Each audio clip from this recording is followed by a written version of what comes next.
We're really pleased that you've taken the time to join us on this episode about time. You'll learn some expressions, some collocations, and some idioms, all with the word time. Welcome to Aprender Inglés con Reza y Craig.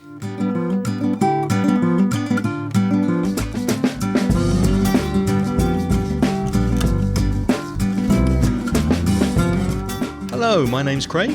And my name's Reza. And together with nearly 50 years of teaching English between us, Reza and I are here to help you improve your English and take it to the next level. How are you, my friend? I'm doing very well, Craig. I'm enjoying my time podcasting, as I always do. And you?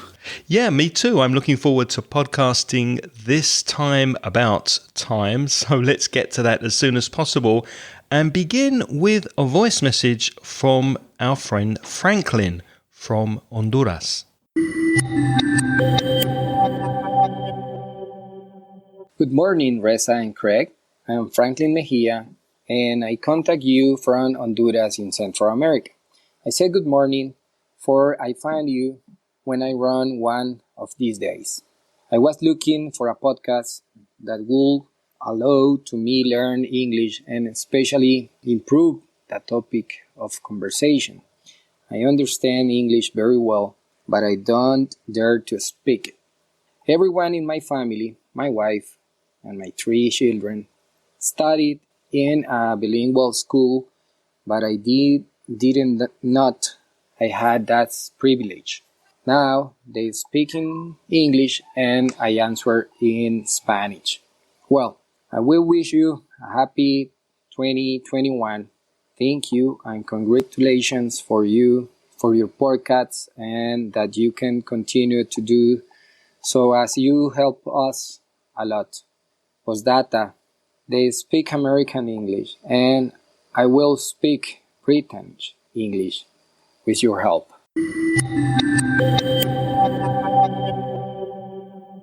Hello, Franklin, and thank you very much for your message, which has very good pronunciation. I really liked the way you're pronouncing English. It's very, very clear. And we understood everything you said, but I think we can help you with one or two things to improve your speaking. Reza, what do you think? Yes, the first thing I would say is thank you very much, Franklin. Good pronunciation. Allow me to help you. You said allow to me. I think somewhere you said the podcast allows to me. We don't have the preposition to with allow. So allow me and Craig to help you with a few of your mistakes. When you started your message, Franklin, I understood the words you were saying, but I think the message could be quite confusing. It was a little confusing. What I understood was that you said, I say good morning, for I find you when I run one of these days. Now, we're pretty sure that you go running, you go jogging, and you listen to podcasts, you listen to audio when you're running. In that case, it will be better to say, I found you, so the past of to find, I found you while I was running recently.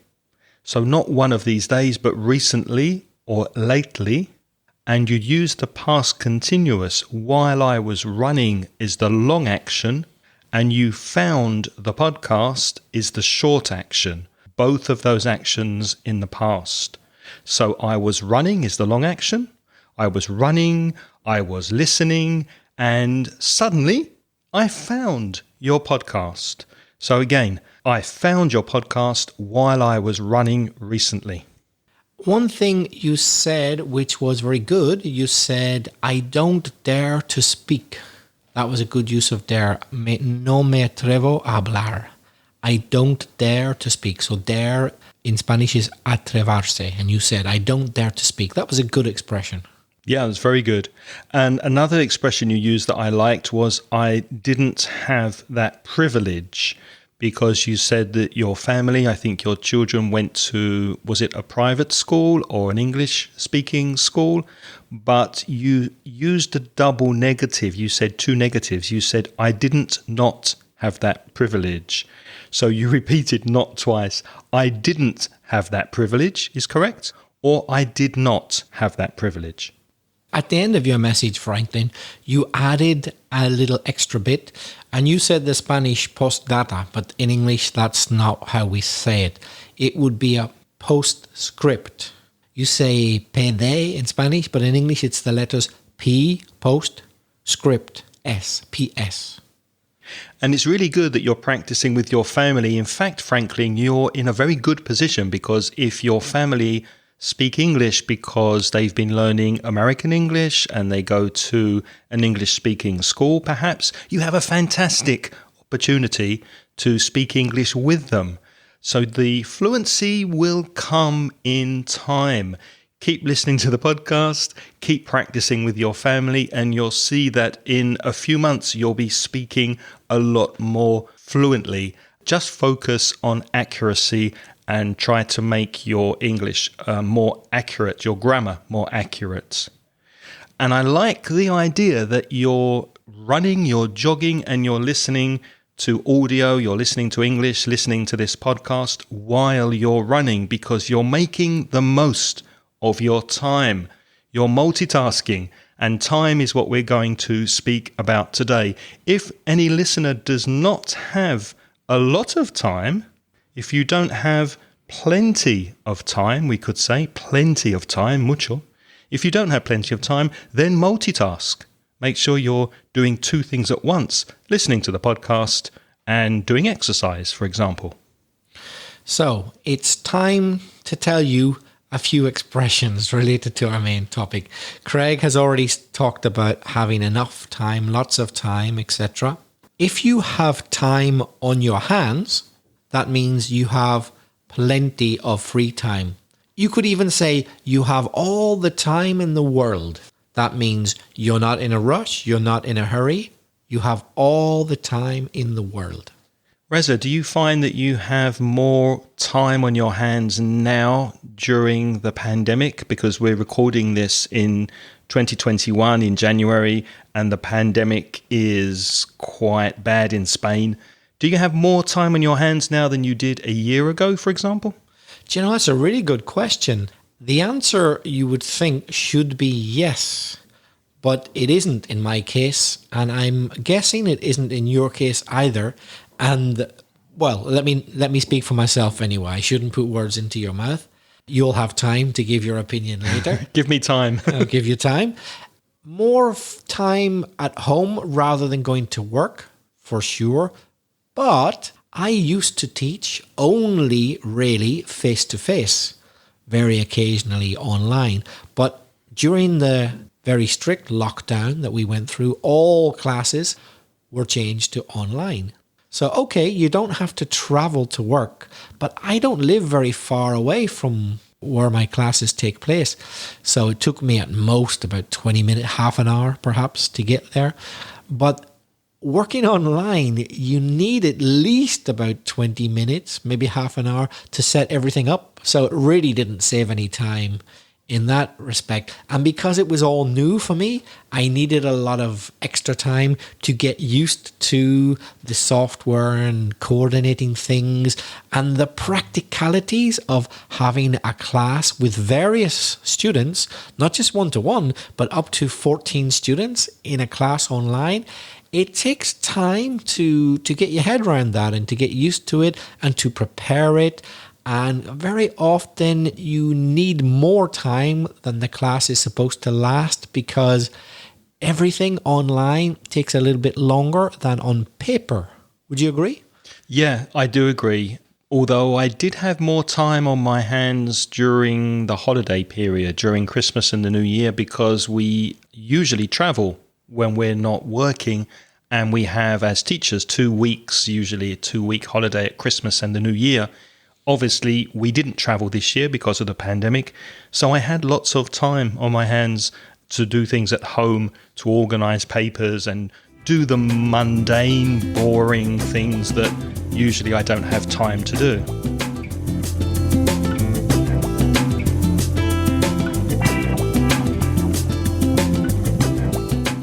Another expression with time is to take your time. That's a strong collocation. If you take your time to do something, then you do something in a very relaxed way. For example, I like to take my time in the morning when I have breakfast. I get up earlier so that I can have a cup of coffee, have some breakfast, look at the news, relax, wake up. Because if you listen to last week's podcast about being irritated and angry, I'm like a bear with a sore head in the morning. If you remember that expression, I'm grumpy when I wake up. So I really enjoy taking my time over breakfast and having my breakfast in my own time. Craig, I've never asked you this before. Have you ever done time? Done time? Do you mean have I ever been in prison? Exactly. Have you ever served time, I could also say. Well, I wouldn't say I've served time, because to serve time implies or means that I have committed a crime and I've been sentenced to 3 months or 2 years in prison. No. Although I have spent one night in a prison cell. But you weren't doing time. You weren't sentenced. No, I wasn't sentenced, so I wasn't doing time. If you hear the expression, oh, he's done time or she's done time, they've been in prison for a time, for a long time. Why on earth did you spend a night in a prison cell? That's a good question. I was very young. I was 18 or 19. I had been drinking with my friend. We went to a disco. We got quite drunk. We walked outside the disco, and it was not our fault, but a big group of boys came to us in the street and started pushing us and started a fight with us. And we tried to fight back, but there were maybe 6 or 7 boys, and they hit us and they kicked us, and the police came and they took us to the local police station, which had a cell, which had a prison, a locked door. And they did not lock the door. They didn't put us in prison, but they made us stay in the cell for hours and hours and hours while they questioned us about what happened. So we were not under arrest, but we spent the night in the prison cell until we became sober. We say in English, we sobered up. So we were not drunk, we sobered up, and then we left about 6 or 7 o'clock the following morning. Do your parents know this story? Yes, because I phoned them. Obviously, they were worried. I phoned them to tell them what happened. And the police were looking for the boys because we gave them a report of what happened. And the police were looking for the boys who started to fight us, but they didn't find them. So in the end, they let us go. And have you ever done time? No. I've never asked you. No, I've never done time. I have to say, I've never been in a prison cell, even out of curiosity. I've never stepped foot in one. Reza, what does it mean to be pressed for time? If I ask you to do me a favor and you say, I'm sorry, Craig, I can't, I'm really pressed for time. What does that mean? It means I'm short on time. In other words, I don't have much free time. So I don't really have enough time to do what you want me to do. I'm afraid I'm short on time. I'm pressed for time. You can run out of time. To run out of something is a phrasal verb which means no queda. For example, if you go into a shop and you ask for some toilet paper, for example, the shop assistant can say, I'm really sorry, we've run out of toilet paper, agotado. So if you run out of time, you have no time left.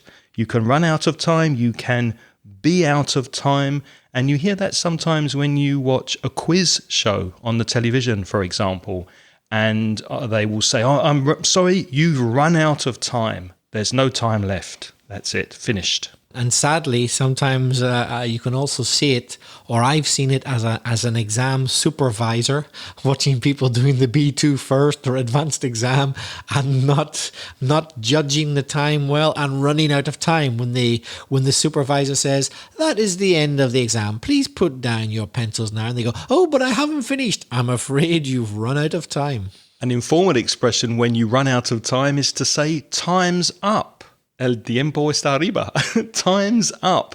The idea of up, that preposition means it's finished, it's final, it's over. Stop. Time's up. And in a similar way, you could say time out, which is very common in basketball. If you watch a game of basketball and you see the coach, the trainer, make a T sign with his two hands, like a T for time, that means time out, stop. We need to break. Now, Craig, we're recording this in January. We've just started a new year. Are you going to try to make time to do certain things this year, which perhaps you couldn't last year? Are you going to try to make time for some things? Yes, I want to make more time for the podcast. I've got some ideas that I need to talk to you about before we announce anything on the podcast, but I want to make time to invest more in the podcast and also make time to create material for online teaching and learning. Because now I think the focus is more online than face-to-face. So it makes sense to make time to create videos, to create exercises for the internet. So when Craig says he's going to make time to do those things, he can't obviously create extra time because he's not God or the controller of the universe. He can't make time literally. What he means is he can find some time. He's going to make sure that that time is available. So even if he's busy, he's going to make an effort to allocate some time to those things. But Craig, if I said to you to make a good time on a trip or journey, what does that mean? Well, be careful because that's a similar expression. You can make time to do something, but if you make good time, that means that you have finished something in a shorter time than expected, or in exactly the same time that you expected, not longer. For example, if I drive from Valencia in Spain to Barcelona, and it usually takes about 3 hours, but there's lots of traffic and the weather's bad, and I expect it's going to be 3.5 hours, but I arrive in less than 3 hours, I can say I've made good time. I've done it quickly. I finished the journey quicker than expected. Craig, do you ever lose track of time? When I'm editing a podcast, I get very focused on the details of how we're speaking, and sometimes I remove some mistakes we've made or things we've said or noises from the neighbor. And sometimes I get so involved and so focused on the work that the time passes really quickly and I lose track of time. I have no idea what time it is. I have no idea how much time I am spending on the editing, and I lose track of time.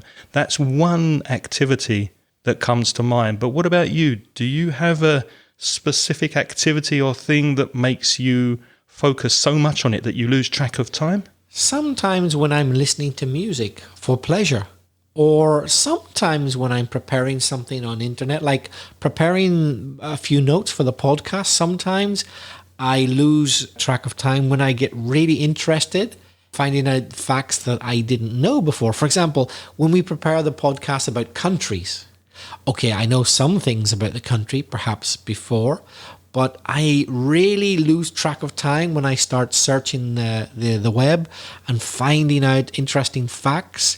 And one fact leads to another fact, which sends me to another place. And before you know it, an hour's gone past and I've found out a lot of things that I didn't intend to find out. I kind of lose track of time when I'm doing that. Does that happen to you as well? Yeah, it does. It does. But going back to music, because I know you don't play actively in a band now. I don't know if you play occasionally, but when you play the violin, or when you used to play more, did you lose track of time? Because there's an expression to be in the zone, which means you block out everything because you're completely absorbed and concentrating and focused on one enjoyable activity, and you lose track of time. Did that ever happen to you while you were actually playing rather than listening to music? Yeah.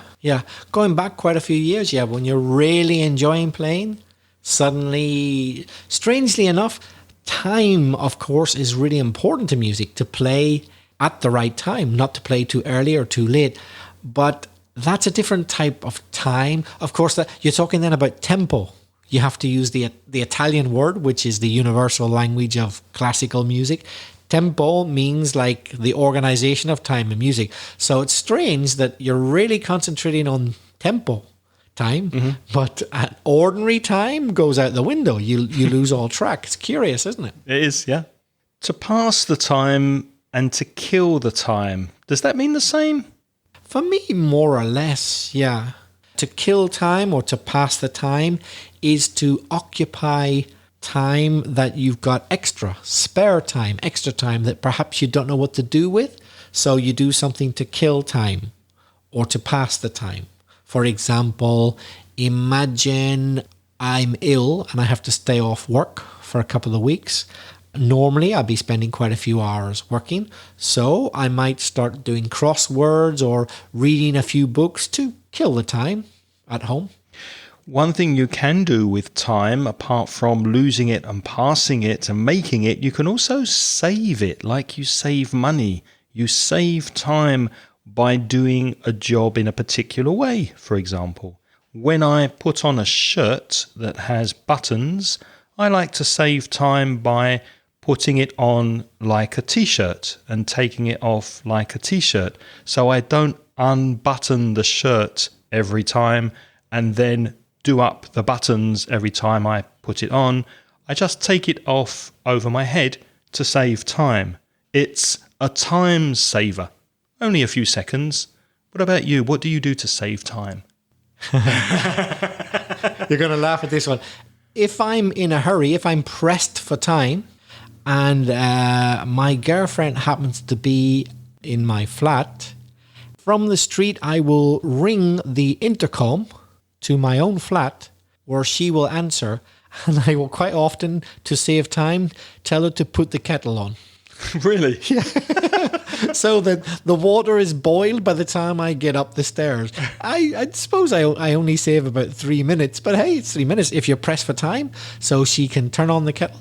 And then that way I save a lot of time because I'll walk up the stairs. I don't have a lift, which takes a few minutes. And particularly if I've been walking the dog Coco, then I get in and I have my little ritual with Coco. I clean his paws, sus patas. I thought you were going to clean something else there. Yeah. And the other thing as well, yeah. Su trastero. Yes, I also clean that with a little cloth. And that all gets done at the entrance. So meanwhile, the kettle has been turned on and is boiled. So then when I go and wash my hands, etc., the water is boiled and I can make my tea. And that can save me 5 or 10 minutes. So when I'm pressed for time, it's a very useful time saver. Especially if you're in a rush. If you're in a rush, that means you don't have time. And these little things can waste time. Malgastar el tiempo. Wasting time. Lots of things during the day wastes time. Is there any activity in life which you have to do, Craig, but you consider a waste of time, although you're obliged to do it? Lots of admin, which is short for administration connected to English teaching, I think is a waste of time that could be done by other people in the academy where we work. So a lot of time's wasted by me having to complete hours of teaching and forms and Excel sheets and send those into the academy. So a lot of the administration I have to do for my part-time job as a teacher, I think wastes time for me personally. The other day, Craig, I was remembering the first time I had to use a fax machine, F-A-X, fax machine. And I said to someone, do you remember whenever people used to send faxes? And they said, no, afraid not. It was before my time. Because this person was about 10 or 15 years younger than me. And by then, nobody really used faxes. Do you remember faxes? I do, and I remember cassettes as well, that we used to record audio on cassettes and play music on cassettes. And as time goes by, which means with the progression of time, I'm noticing that more things that are familiar to me as someone who's over 50 years old, It's before the time of many of my students. If I mention video cassettes, VCRs, video cassette recorders, those kind of devices are before my students' time. So they happened before they were born. Craig, you've just reminded me. I remember the first ever Cambridge B2 first listening exam I had to supervise. I was the supervisor. And it was a cassette recorder? Sort of. Did you do it as well? Yeah? Yeah. So I was in charge of making sure that obviously all the candidates could hear the exam in the correct order and all the timing was observed. And I was given a cassette player and a magnetic cassette, which I put in the machine, closed the little door, put the counter to 0 and played it. Well, luckily you put the counter to 0 and you made sure it was ready for the exam, because when I first came to Spain and I studied Spanish in the Escuela de Idiomas, the language school of Valencia, the teacher would play listening practice activities on a cassette, but he or she wouldn't have it ready. So half of the class was the teacher trying to find the place, going forward, going backwards on the cassette to find the correct listening for the class. Do you remember that? Yeah, and that is a waste of time. That's a waste. Really is. That is a waste of time. And it happened time after time. It happened time and again, we can say. If something repeats a lot to the point of being annoying and frustrating, you can say, time after time, the teacher did this. Or time and again, my son or my daughter would do this. So it's an expression of annoyance usually, if something happens time after time repeatedly.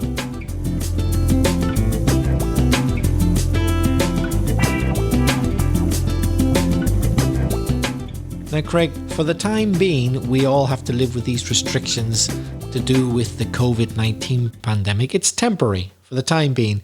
But do you think it's going to happen time and time again? Do you think there are going to be many new pandemics? Some people believe it's just the first of many. Is it going to happen time and again? Or is it only for the time being, temporarily, and it will never repeat itself? What do you think? I think it will be similar to the flu, the influenza, gripe, that we have a vaccine, but then the virus mutates and we have to develop another vaccine. So I think we're going to have periods where it does affect us socially, and then we're going to find a vaccine that can fight it. So things will go back to relative normality. But I don't think things are completely going to go back to the way we remember a year ago. I think that's going to take time. What do you think? Do you agree with that? Yep, that's exactly what I think. Craig, one thing that, as you know very well, we never, ever do is finish recording our podcasts ahead of time. We never manage to do that. If we think we were going to finish at 1:30, let's say, we'll be lucky if we finish at 2:30. So to be ahead of time, we would have to finish at 1:15 or 1:20, but we never do that. We never finish ahead of schedule or ahead of time. We always seem to be pressed for time, don't we? And we run out of time and we have to rush sometimes at the end. And Craig, how often do I arrive at your house on time? How often? I'd say occasionally, but not regularly. So to be on time, if you are on time, you are punctual.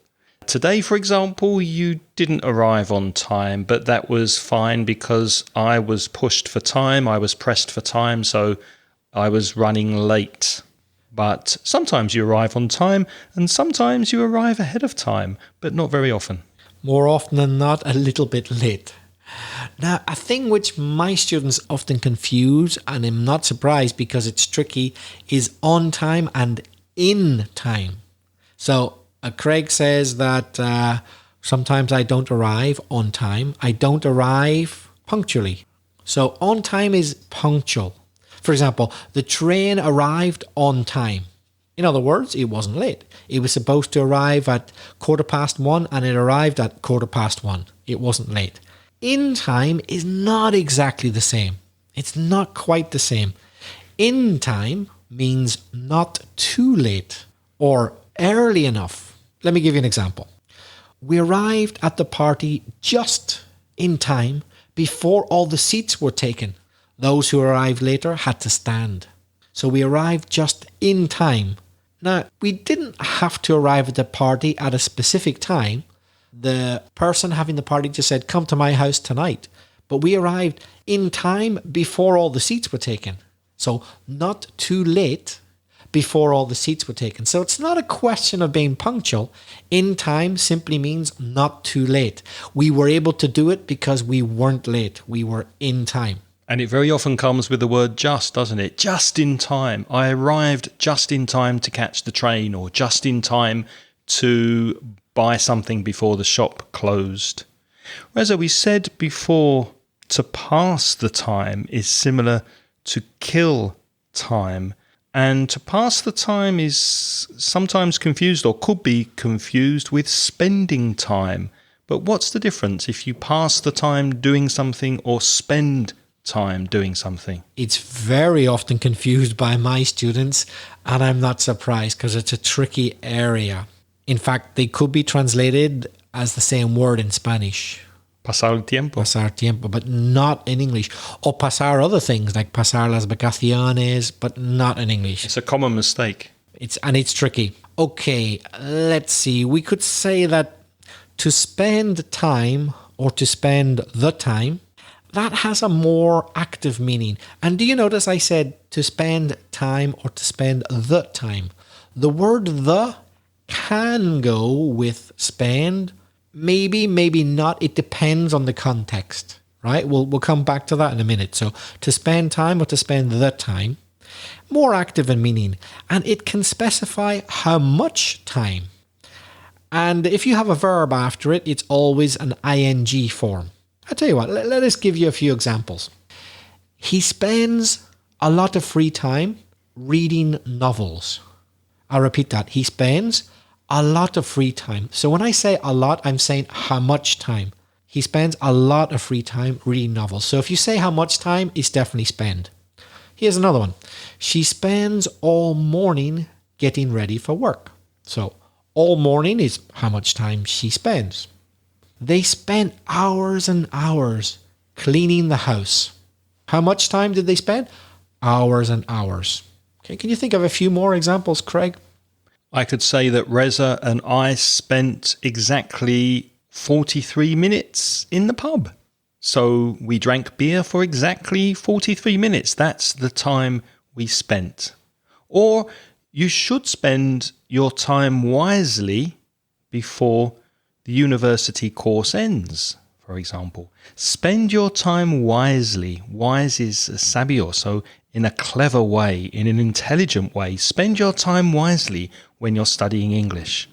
That last example which Craig said didn't say specifically how much time, but it was a very active meaning. Spend your time wisely, actively, proactively, do things. Don't just let the time pass by. No, you should spend it in a certain way. And that's a very common exam question. At the beginning of many Cambridge exams, you might be asked the question, how do you spend your free time?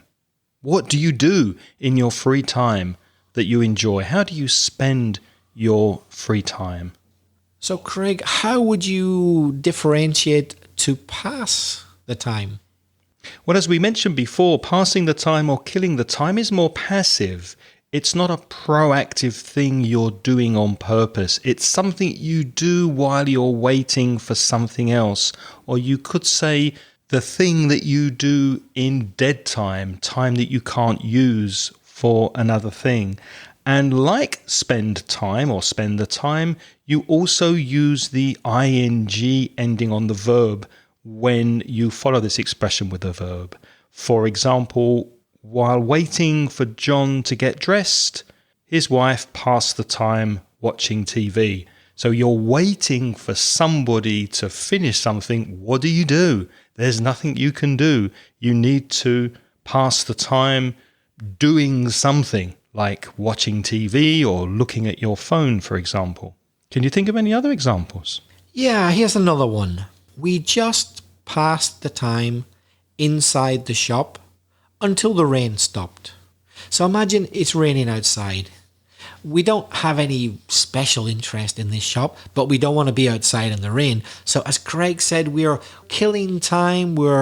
It's dead time. We don't want to get wet, but we're not quite sure what to do. So we just pass the time inside the shop until the rain stopped. How do you pass the time on the bus? For example, when you're coming here, what do you do? Mostly look out the window, but I do for 5 or 10 minutes perhaps look at my smartphone and see if I've got any messages or things like that. But I don't like to do that too much because it gives me a headache. And apparently there's science behind that. It's not a good idea to look at smartphones or even read books on a bus or in a car because it vibrates in your hands and it's really bad for your eyes. It's different on a train. Really? Yeah, on a train, it is a good idea, perhaps, to pass the time looking at your smartphone. It won't do any harm because the ride is smooth, but not on a bus or car. It's constantly stopping and starting. Yeah, and it's vibrating a little bit. It's going up and down, and your eyes have to make a big effort to follow it. That's interesting. When I'm on a train, I love travelling by train, and train journeys tend to be longer than bus journeys. And I like to pass the time looking out of the window or reading perhaps.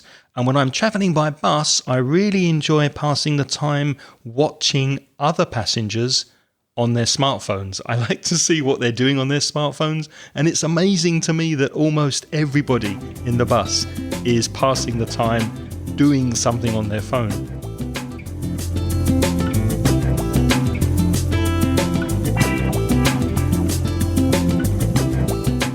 Craig, can you think of any idioms, idiomatic expressions with the word time? Exactly what we're doing at the moment. I'm having a lot of fun podcasting with you, and I know people are listening, and I hope they're enjoying it. And for me, time flies when I'm podcasting. If time flies, it goes really, really quickly. That's an idiomatic meaning because the time or the clock or your watch isn't actually flying, but the meaning is it's going really quickly. Time flies. And the expression time flies when you're having fun is very common. Also, there's an ironic meaning to that expression. Imagine you're in a meeting that's 2 hours or 2.5 hours long and it's really, really boring. You could say to your work colleague, doesn't time fly when you're having fun? So if you say it in that way, it could be the opposite meaning. It doesn't go quickly because this is really boring. Time doesn't fly. Now, who hasn't heard the old cliche? But it's true. Time is money. Time's money. You get paid for your time. People get paid by the hour.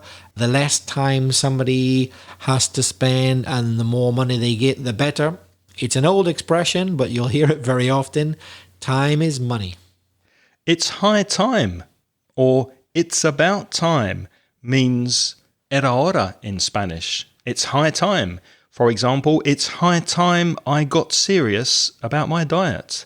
Or it's about time I started losing weight. Era hora. That may be true, Craig, but if you go on a strict diet, you're not exactly going to have a whale of a time, are you? A whale of a time, like a big fish. Yeah, but of course it's an idiom, so there's no real whale going to appear. So an idiom, of course, is an expression where the words don't have their normal meaning. Craig is not going to have a whale of a time. So if Craig were forced to go on this non-chocolate diet, rather than have a whale of a time, in fact, he's going to have a devil of a time. He's going to have a terrible time. Craig is happy when he's eating chocolate. He has the time of his life when you leave him alone in a room and a large amount of chocolate and a lot of free time. That's when Craig has the time of his life. Would you agree? Yep, I have a whale of a time when I'm eating my favourite chocolate by myself. When was the last time you had the time of your life? Good question. When was it? I can't remember. It's been a long pandemic, hasn't it? Exactly. The pandemic has destroyed all our memories. I think probably the last time I had a whale of a time was when I went to that conference back in March. I had a fantastic time meeting old friends and making new friends, and I had a whale of a time at that podcasting conference. We're talking about the COVID-19 pandemic. I'm just saying it in context because you might be listening to this a few years after it's finished. We hope it does finish someday. And it seems like that they have started using a vaccine to control the pandemic in the nick of time because it was beginning to get really out of control. And if they hadn't invented a vaccine very, very soon, it might have been too late. So the vaccine is starting to be used, and all in the nick of time, just before it was too late. In the nick of time, N-I-C-K. There's a famous song by the Rolling Stones called Time's on Your Side. Los Rollings. Time's on your side. What does that mean? If time's on your side, you're not in a hurry, you're not in a rush, you don't need to do things quickly. For example, I've got lots of lessons to plan this week. I'm teaching many hours of English classes, but I don't start until the day after tomorrow. So time's on my side. I have time to plan and I don't need to rush. Time's on my side. It's okay. I have enough time to do it. Craig, have you ever two-timed anybody? Unfortunately, I have to confess that I have. If you two-time someone, let's say you have a girlfriend or a boyfriend and you're in a relationship and you decide to see another person at the same time, then you're two-timing your partner. You're having two relationships at the same time, which is a very bad thing to do. But unfortunately, I have two-timed in the past. What about you? I haven't, no. Have you ever been two-timed by someone else? I'm afraid I have. It's much worse. In other words, I had a girlfriend who, apart from me, was seeing another boy. So I was two-timed, passive, to be two-timed. I was two-timed by her. Something that Reza and I definitely have in common is that we are both behind the times. I don't want to put words in your mouth, Reza, but would you agree that we're both behind the times with pop culture, for example, with music? Today you're looking very good with your jumper and your fantastic hat from Ireland and your trendy, fashionable coat. But I, on the other hand, I'm behind the times with fashion. I wear old-fashioned clothes. So to be behind the times means to not be modern. The opposite of that is ahead of your time. If you are ahead of your time, it means that you're so modern that the rest of the world is behind you. For example, Albert Einstein, when he had his theories of relativity and all that type of thing, or Charles Darwin and his ideas about evolution, they were new ideas and lots of people thought they were crazy. They thought, no, that doesn't make any sense. You're wrong. Don't be so silly. But it turns out they were right. So they were ahead of their time. They were aware of things that the rest of the world didn't know about. Or it could be that you set a fashion trend which later becomes really popular. But if you were the first one to do it, you are ahead of your time. We haven't spoken about the environment this podcast so far, which is very much in the news and very popular as an exam question as well. Speaking about the environment, Sweden, Denmark, Norway, many Scandinavian countries and Northern European countries are ahead of their time when it comes to green energy, electric cars, etc. And many countries are racing against time to stop global warming. The clock is ticking. And if we don't do something soon, we're going to be in a lot of trouble. So it's a race against time to stop global warming. Do you think we'll do it, Reza? Only time will tell. What does that mean? Only time will tell means that at the moment, we don't know. We can't say. We have to wait a little bit into the future and then we'll know the answer. Only time will tell. Because time and tide wait for no man. That's a common quotation, but I can't remember where it comes from. Do you know? Time and tide. Tide is marea. Yeah, I don't know where it comes from. It's so common that whoever said this originally, we've forgotten who it is. We don't know because it's just become part of the language. And time, we know what that is, right? Tide, as Craig said, the marea from the sea, they happen. We can't control them. So humankind can control many things, but we can't change tide or time. So time and tide, wait for no man. It's a way of saying certain things are going to happen, and it doesn't matter what you do. You can't stop them. You can't prevent them. You can't delay them. They're going to happen. The clock is ticking. The clock is ticking, definitely. One thing I used to do when I worked in a pub in the UK is call time. Because years ago, before they changed the laws, you had to stop drinking at 10:30 in all pubs in the UK during the week and at 11 o'clock on Friday night and Saturday night. So at that time, I used to call time in the pub. And I would say, time, ladies and gentlemen, please, can we have your glasses? It's time to close the bar. Do you remember that? Oh, I do, yeah. Did you ring a little bell as well? Yes, I rang the bell and I shouted, come on, let me have your glasses. Do your talking while you're walking. We want your glasses and move your asses. I used to shout in the pub. And did you ever find that there were people who were not keen to drink up? Yes, and it was always the same people, and it was always the regulars, the people who always drank in the pub. And I had a friendly relationship, so eventually they moved and they left. But it was against the law to stay for too long. I think it was 10 minutes you could drink your beer and then you left. Very strange to me that it was like that in the UK. It was the same in Ireland as well, but in Ireland it was an open secret that if you wanted to drink beyond closing time... They closed the door, they locked the door, did they? They locked the door, and above all, go to the pubs where the cops go, where the police go. Yep. Because they were the ones who quite often stayed after closing time. But if there's the police officer in there, you're all right. So people found out, particularly on the countryside, in rural areas, where the police officers went, and then you knew you could stay on a bit later there. I think that's the best piece of advice we've ever given on this podcast. Make sure you go to a UK pub where the police are drinking. Remember that. Unfortunately, we are now out of time, so now it's your turn to practice your English. You can send us a voice message. Go to speakpipe.com, speakpipe.com/English podcast.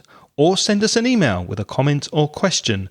You can reach me, Craig, at inglespodcast.com or Reza at belfastreza@gmail.com.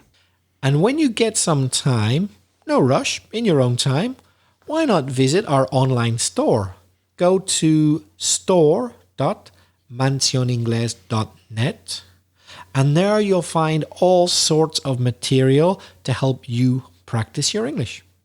We thank you for spending your time with us today, and we also thank our wonderful sponsors who are supporting this podcast on Patreon. You can see a list of all those lovely people over at Patreon, patreon.com/English podcast. And very special thanks to our recent supporters who have just joined us this month. They are Julian, Pilar Caro, Carlos Zamboshi, Mariano, Juan Pablo Guerra Marin, Francesco Costanzo, Helmut Cocking, and Javi Enaje.